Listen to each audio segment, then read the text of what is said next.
Assalamualaikum warahmatullahi wabarakatuh. Perkenalkan, nama saya Zaki Murad Sirzafran, NIM 23 OSP 037. Di sini saya akan mempresentasikan tugas ujian MIT mesin listrik. Untuk materi presentasinya terbagi menjadi 7. Yang pertama ada pembagian garis besar mesin, definisi generator DC, prinsip kerja generator listrik DC, pengertian elektromagnetik dan eksitasi, penentuan kutub utara dan kutub selatan pada medan magnet, perbedaan kutub luar dan kutub dalam, dan hubungan besaran pada magnet. Berikut adalah pembagian garis besar mesin listrik. Jadi pembagian garis besar mesin listrik itu terbagi menjadi 2, yaitu statis dan dinamis. Yang maksudnya adalah statis itu adalah mesin yang tidak bergerak atau berputar, dan dinamis itu adalah mesin yang bergerak atau berputar. Contoh dari mesin statis adalah transformator, dan transformator terbagi menjadi 2, yaitu transformator 1 fasa dan transformator 3 fasa. Untuk mesin dinamis terbagi menjadi 2, yaitu generator dan motor. Generator terbagi menjadi 2, yaitu generator DC dan AC. Untuk generator DC terbagi menjadi 2, yaitu penguat sendiri dan penguat terpisah. Dan penguat sendirinya ada yaitu seri dan paralel atau shunt dan kompon, yaitu gabungan antara seri dan paralel. Begitupun dengan motor. Selanjutnya adalah definisi generator listrik. Generator listrik adalah mesin yang berfungsi untuk mengubah energi mekanik atau energi gerak menjadi energi listrik. Proses ini dilakukan melalui prinsip induksi elektromagnetik, di mana perubahan medan magnet dalam kumparan kawat akan menghasilkan arus listrik. Kemudian ada prinsip kerja generator listrik DC. Generator listrik DC bekerja berdasarkan prinsip induksi elektromagnetik, di mana perubahan fluks magnet dalam kumparan kawat menghasilkan gaya gerak listrik atau GGL. Dalam generator DC, medan magnet dihasilkan oleh stator, sementara rotor yang berisi kumparan kawat diputar oleh sumber energi mekanik. Ketika kumparan pada rotor memotong garis-garis medan magnet, terbentuklah arus listrik induksi.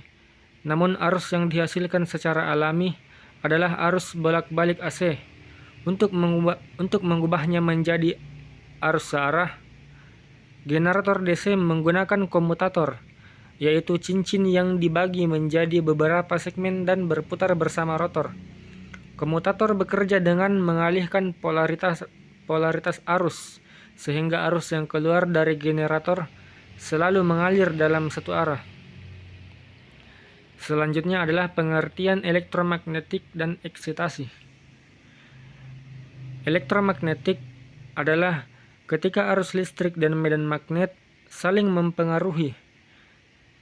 Ketika listrik mengalir melalui kabel atau kawat, ia menghasilkan medan magnet di sekitarnya. Sebaliknya, perubahan medan magnet dapat menghasilkan listrik. Adapun untuk eksitasi adalah proses pemberian tegangan DC ke rotor atau stator, tergantung jenis mesinnya, untuk menghasilkan medan magnet yang dibutuhkan. Selanjutnya adalah penentuan kutub utara dan kutub selatan pada magnet. Kaidah tangan kanan digunakan untuk menentukan kutub utara dan selatan magnet buatan dengan cara elektromagnetik. Kaidah ini didasarkan pada gaya Lorentz yang timbul akibat arus listrik dalam medan magnet. Cara menggunakan kaidah tangan kanan untuk menentukan arah medan magnet adalah Posisikan tangan kanan seperti akan menembak dengan pistol. Kedua, ibu jari menunjukkan arah arus listrik. Ketiga, telunjuk menunjukkan arah medan magnet. Keempat, jari tengah dan telapak tangan kanan menunjukkan arah gaya magnet. Dan untuk cara untuk mengatur arahnya, untuk mengubahnya, yaitu dengan membalik tegangannya. Membalik tegangannya.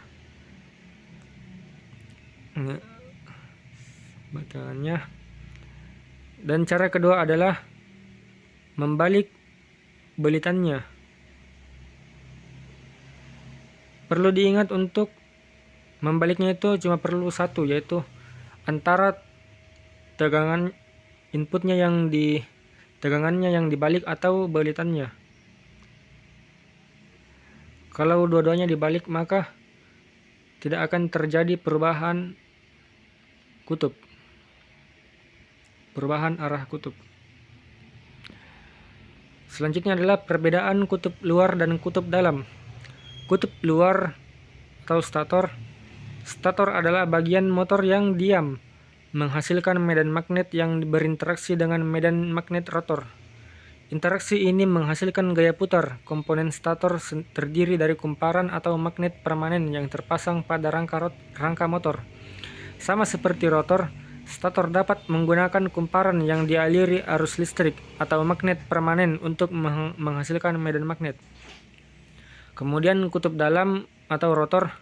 Rotor adalah bagian motor yang berputar, menghasilkan gaya putar atau torsi yang diperlukan untuk menggerakkan beban. Komponennya terdiri dari kumparan atau magnet permanen yang terpasang pada poros. Kumparan ini dialiri arus listrik untuk menghasilkan medan magnet atau menggunakan magnet permanen untuk menghasilkan medan magnet. Berikutnya adalah hubungan besaran pada magnet. Yang pertama adalah medan magnet. Semakin kuat arus listrik yang mengalir pada penghantar, semakin kuat pula medan magnet yang dihasilkan. Yang kedua adalah flux magnet. Flux magnet berbanding lurus dengan kuat medan magnet dan luas permukaan yang ditembus garis gaya magnet. Ketiga adalah induksi magnet. Besarnya gaya gerak listrik induksi sebanding dengan laju perubahan flux magnet yang melingkupi penghantar. Keempat adalah permeabilitas magnet. Bahan dengan permeabilitas tinggi akan memperkuat medan magnet di dalamnya. Kelima adalah intensitas magnetisasi. Intensitas magnetisasi berkaitan erat dengan permeabilitas bahan. Mungkin itu saja dari saya. Kurang dan lebihnya mohon dimaafkan. Wabillahi taufiq wal hidayah. Wassalamualaikum warahmatullahi wabarakatuh.